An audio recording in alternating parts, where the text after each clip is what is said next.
So I'm wanting to talk tonight about a little more about softening in the mind.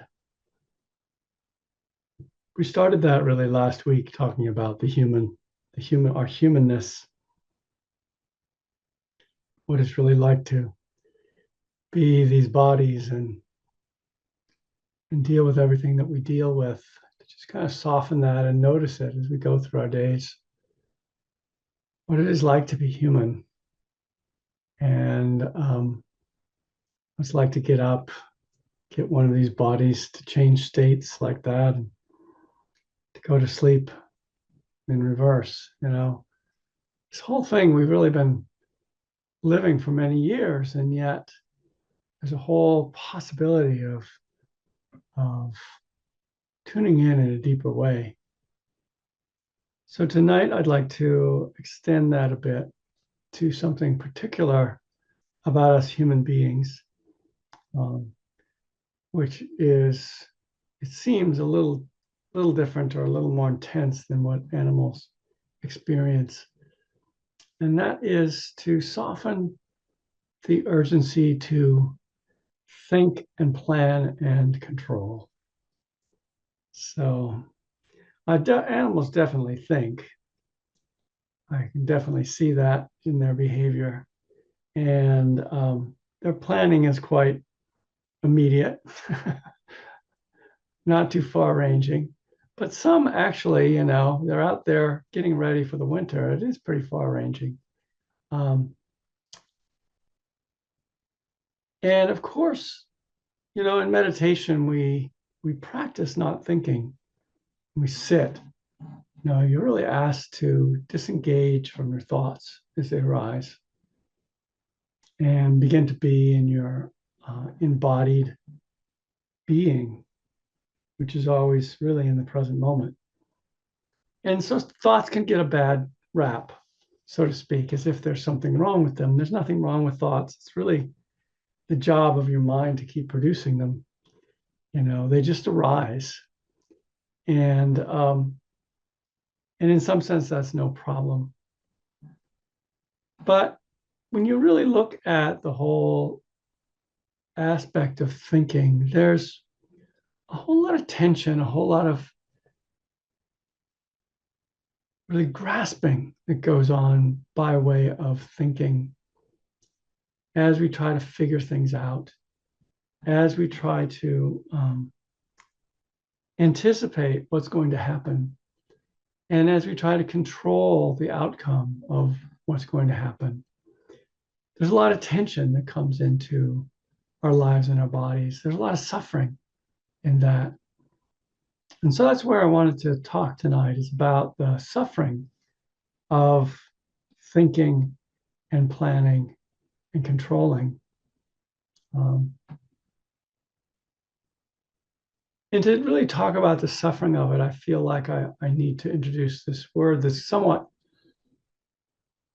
be somewhat ambiguous what it means, but I think you're going to see in context what I mean. But the ego is really the problem with our thinking and planning. There's something at stake as we move through our day. The thing about being a self, the thing about perceiving what's going on here as a self, as me, is that in some ways we can't help but want to be good selves. We want to be good egos. And what is that? A good ego is someone who's effective at getting what they want and avoiding what they don't want. That's really what we think is our job as we move through the world, is to get what we want, avoid what we don't want. And there's a kind of shadow that this casts on our experience as humans, because we can't always get what we want. We can't always avoid what we don't want. And as egos, we get kind of confused about that. And so there's this sort of shadow of shame and fear that walks around with us, that if we're, if we're not capable in some way, it means something about us. If we can't come up with the money, say, to pay our bills, it's not just anxiety that the lights will get turned off or something, but there's also this feeling of not somehow being adequate as a human being because of that situation. We didn't plan enough. We didn't do enough. And there are certain circumstances where things just happen and you find yourself in tough straits. And we humans tend to make it harder by getting down on ourselves and feeling this sort of shame. Or if we didn't anticipate something in our work and we feel that we should have, we feel this sort of shame. Or we go through and the mind continually creates a future, which is entirely imaginary in our heads of what could happen. And how we might feel and how we might feel bad in these situations that we begin to feel about the future. And so we're creating that all in the present moment. And there's a great deal of fear, a great deal of stress. And it comes to us through this capacity to imagine the future. And it comes to us through this sense somehow that it's our job to make nothing bad happen, to keep ourselves safe. And it's hard because it is our job. It is our job on some level to keep ourselves safe as egos, as selves in this world, as we look at it from that perspective, which is not really the ultimate truth, but it's really where we're at, where we live. We do feel that it's our duty to keep ourselves safe. And what's even harder is we think that it's our thinking that keeps us safe, And so when you really get invested in that, you start thinking all the time. You start thinking all the time about what could happen and what the future would be like and what you want to have happen there. And life can become more and more burdensome as that stake in how things should be gets larger and larger. So mercy to the humans, we can't entirely avoid this, really. We can't entirely avoid the need to plan. We can't entirely avoid the need to anticipate circumstances.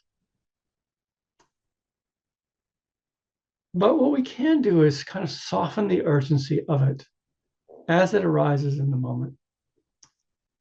And one of the ways that I do that with myself is I like to drop these sorts of questions kind of into the space of my mind that are inquiry questions that can have a power to kind of unhook me in situations. One of the things that I sometimes can say to myself is, do I know what's good or bad here? Do I really know? And it makes me stop for a moment and kind of drop down to a place where I might be okay with, maybe I don't entirely know. There's obviously this good outcome I'm headed toward or I want to have happen. But if it didn't happen, I don't actually know what kind of circumstances would unfold from that.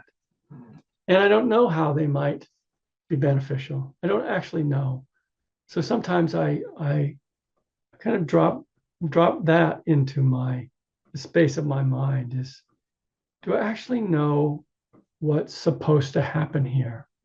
That actually is a little stronger, a little more loaded, because our minds tend to believe sometimes that we do know what's supposed to happen. And we get very locked into that. That's a kind of thought that really locks the mind in a certain way. And we dig down and go into kind of the fight mode to get what's supposed to happen. So just to be open to the inquiry, like, do I know what's supposed to happen here? Do I know what should be going on here? And just by dropping that little phrase in, I notice that something in me will create more space. And so it's not an entirely intellectual thing, because the mind can run circles around itself, telling you why this should be the way that it should be, and why you should be afraid if you don't get this to be the way that it should be. And it can outsmart you in many, many ways around that. So sometimes the way to outsmart the thinking mind is with one of these questions, just a kind of curiosity of, do I really know how things should be here? Do I know how this situation is supposed to turn out?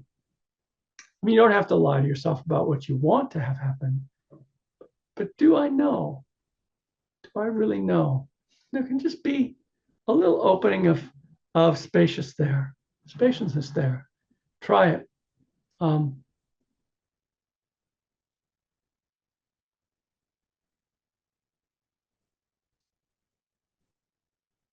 Another possibility is sort of so whatting yourself a little bit of, when you realize you're really holding on to something, I want it to be this way, to just gently, it has to be done gently, not dismissively. So what can be kind of a dismissive thing in many people's minds, but I want this to be kind of a very gentle thing of, so what if it doesn't happen that way? So what if you don't arrive on time? So what if you miss this opportunity?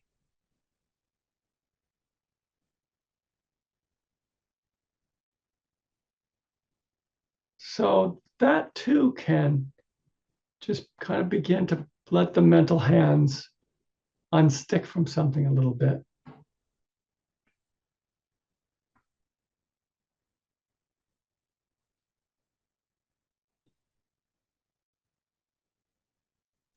And I think that our word softening is helpful here, because there's a embodied feel to this. When we are afraid, when we're locked really in the control of the amygdala, it's hardening. We can feel the hardening in our bodies.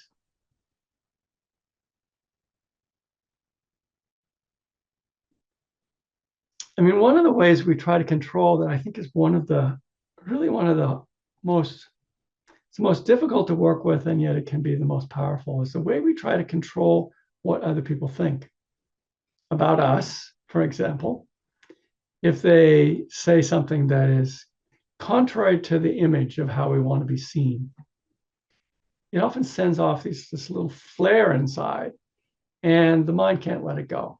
It's like, even if you've walked away from the conversation and it's happened days ago, sometimes the mind is continually, sending up this flare. There's some danger here. There's some problem.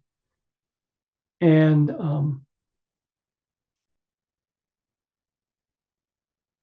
that can be a moment where you can use one of these sort of just phrases that drop down in, does this matter? How does it matter? Feel into it.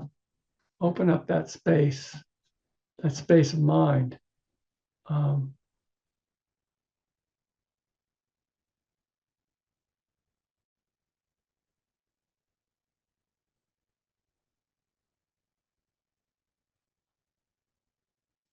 Some of you are in the business of raising children, and there's all sorts of opportunities for this to come up around supposed to and control. Goodness, some of you are heading toward a wedding. there's another whole thing where people have a lot of expectations and want it to turn out right. Of course we do. Of course we do. It's human. And yet there's a certain kind of urgency that could actually be softened. One could actually work to have something the way you want it, and then kind of soften a bit and bring some humor to it. Sometimes, sometimes things go wrong. Have you noticed? And sometimes it's not so wrong that things go wrong. Sometimes everybody rises to the occasion and it's okay. Not everything that goes wrong is so wrong. But we can feel like it in the moment. And the mind gets latched, and we narrow down upon, the slightest thing. You can hold on to the slightest thing. So what I'd like you to do this week is sort of all of the above that I've already said that we're doing, and continue especially to kind of just notice the humanness of things, because it really fits here with starting to notice, the urgency to think, the clinging that's sometimes felt as an energy in thinking.